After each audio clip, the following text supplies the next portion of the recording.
Hello, Internet. I'm me. And this is the review episode for Kaizoku Sentai Gokaiger! Episode 36. And if it seems like I'm excited, I really am. Because this episode is balls to the walls awesome. It's not the best episode, but it's pretty freaking awesome anyway. And like I said in my last episode about the review for this episode, in episode 35, I actually said that I loved how this episode pretty much balances um, the whole feeling of the gokaiger, the way the gokaiger and the go-ojan, the way the Car Ranger episode really embodied the silliness of the Car Ranger series, while still kind of going off of how kind of rigid and more, well, can I say realistic uh, that the Gokaiger series is going for, which is a great contrast to the most of the Sentai series and makes for a great actual comparison and actually adds a lot of fun to it. I actually went on to exposit about that later on, but we're here to talk about the new episode. This new episode is actually I have to give it a 9.5 out of 10. Not a 10 out of 10, but I'll explain why in a second. Alright, so at the beginning of this episode, this is a two-parter. So we end with the Gokaiger being and Sosuke all stuck in the gunman world, or gun world. And they are stuck there because they had just fought a villain and he has died. But an old enemy of the Go-Ojan, who I still don't remember his name, but I do recognize him from Shinkinja vs. Go-Ojan, the movie. So give me points there. Anyway, they get trapped by this old enemy who looks like a toolbox, which you gotta admit, he's a toolbox in gears. That is Go-Ojan for you. And he has his henchmen. And the one thing that surprised me is this guy's coming back purely for revenge. He's not with the Zengeist. Why do I say that? Because he starts trying to, well, actually he does blow up a big building, and I was like, holy crap, how many people died in that building? And then I thought, right. Focus on the story. And he does start blowing shit up. And what did the Zengeist do? Because this guy is not in league with them. The Zengeist look at him and go, or Wazugil goes, Waltzgil looks down at Earth and goes, who the fuck's this guy? Oh hell no! Oh hell no! And goes down there and in a very, very awesome fight. It's a villain versus villain fight, which is pretty badass, and it actually gets Wazugil so steamed that he gets down there on the battlefield, pretty much forgetting the last time he got onto a battlefield, he got his arm cut. But, whatever, he's pissed. So they go down there and the villains fight. While the Gokaiger and Sosuke and that little helper from Go-Ojan and the other engines, the first three, are all there trying to find a way out. So what they decide to do is, instead of going back to the human world, which is locked to them, go into the engine world and go and try to recruit the Falcon and the Mouse's son, who is also called Macalkin. It's Falcon and Mach put together. I can't pronounce it. Anyway, they try to go get him and recruit him for his help, because he's probably powerful enough to get through the barrier. And of course they try to talk him out of it, or give him a stern talking to make him stop rampaging around Engine World. Yes, this guy's kind of a douche, but he's a very badass douche. Trust me, I like this guy. He's ramming through cars and barriers and busting people up, not giving a damn. But, they have to bring him in somehow. So they try to talk him out of it. They try to get his parents to talk him out of it. He doesn't listen. Guy, Sosuke, try the Go-Ojan way, pretty much, of how to calm him down. To no avail. And so what did the Gokaiger do? Or Captain Marvelous does? Well, Captain Marvelous just says, fuck it, blow him up. Pretty much, Captain Marvelous's logic here is if he won't take a stern talking to, maybe he'll take a stern backhand to the face. And I like that idea. So, of course, they take the Gokai Galleon, which they are traveling in, and for the first time ever, we actually get to have a really good look and battle at all the 5 different Zords that make up the Gokaiger. So, yeah. And in this battle, of course, the 2 girls can't do anything. Pink and yellow get knocked off the road. And if you're wondering what they are, it's like pink and yellow are cars, I think. They're like some weird versions of cars. Blue is a flying jet boat. I think he's a dinghy. But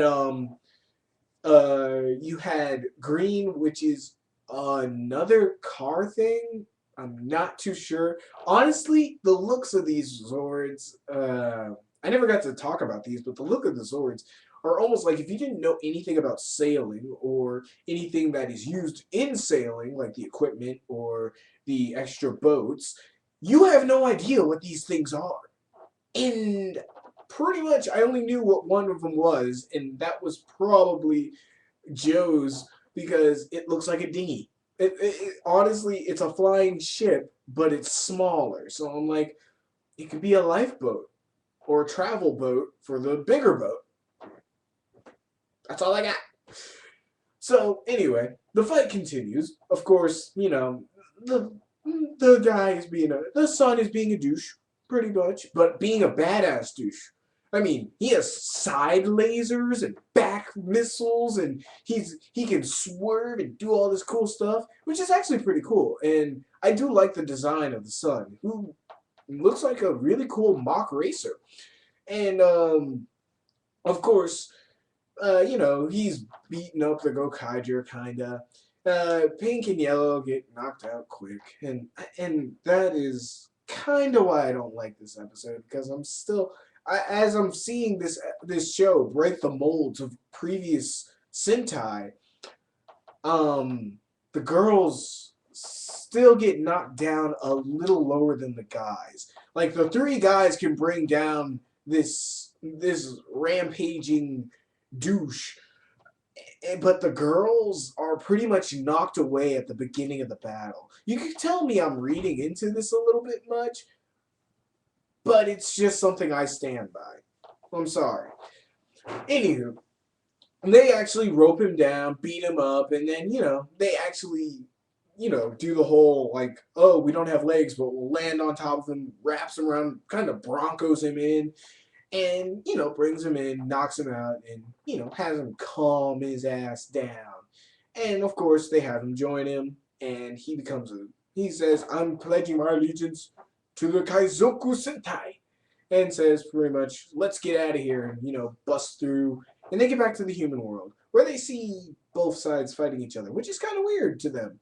And they're just like, fuck it, let's kill them all. So they start beating them up, and of course Wazugil and Nissan and Balzugord, the robot. I keep forgetting names now. I'm sucking at names right now. Damn. And they all decide, you know what? We've done enough. Let's go home while they're all fighting each other. And they do. So they teleport away.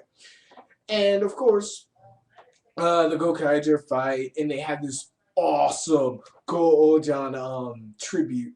Of course, the Henshin and the Meto-on. And of course, no one else says Meto-on except for Guy. And I'm just like, yeah, he would only say it. And of course, but I was like, aw, no roll call. But then again, they shouldn't know the roll call. It doesn't matter. But I did wish there was a roll call in there. Those are my 2 little nitpicks right there. And so they, actually no, I have one more. So they fight, they kick his ass, he grows giant. And then of course, it's like, oh no, we can't beat him. Oh no. Maybe we should try using the new power. And of course, it's the sun. And, they have his engine, and they have his engine soul. And of course, they have to set to soul. And then, he grows big. And I was like, cool. What are they going to do with this? And this is where the episode kind of left me dead, because they do exactly what they did with the Go Lion, except for now with a car. This, to me, is probably the laziest thing you can do. I know I should have thought this is cool, but I let it go with the Gao Lion because, for one reason, it's a fucking giant robotic lion being ridden by a giant robotic pirate. How the hell can you get cooler than that? This is just a pirate driving a race car. It's kind of cool, but it's not that cool. And it looks ridiculous. I'm just like, it's, just do the henshin where they, break the sun apart and put him on it, because it's just an ugly sight, really. The only one that worked was the Gao Lion. And I think they should have kept it at that. And probably they should get rid of this form as quickly as possible. Or at least switch back to the Hurricaneger power before they go on to the next part of the Go-Ojan power. But that's just me being a nitpicky asshole. No, it's just my opinion. But all in all, after they defeat him, everybody goes home. And you know what? I can't wait for the next episode. And I'm going to get into that, but for me, this episode was a 9.5 out of 10.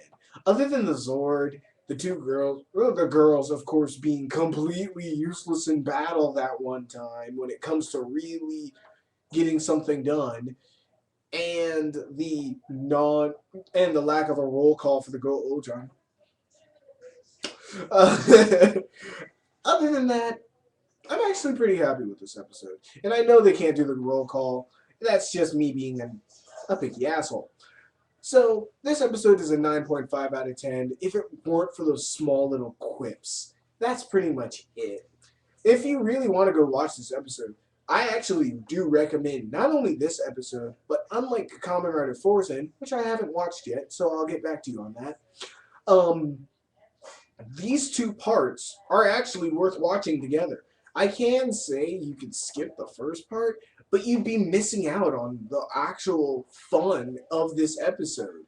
You'll actually miss out on the reveal of the sun as well, and how it's done. So I'm actually pretty happy that this episode came out and how it respected, or was actually put into two parts, making it feel like this episode was actually shot in full sequence for an hour and then just cut into two pieces, which I like. It makes it feel more whole and actually worth watching two parts. So, next time on Gokaiger episode 37, Wazugio enters the battle. Will he die? I'm not going to spoil that for you. Tune in next time. Oh, and guess what? Doc is a hero.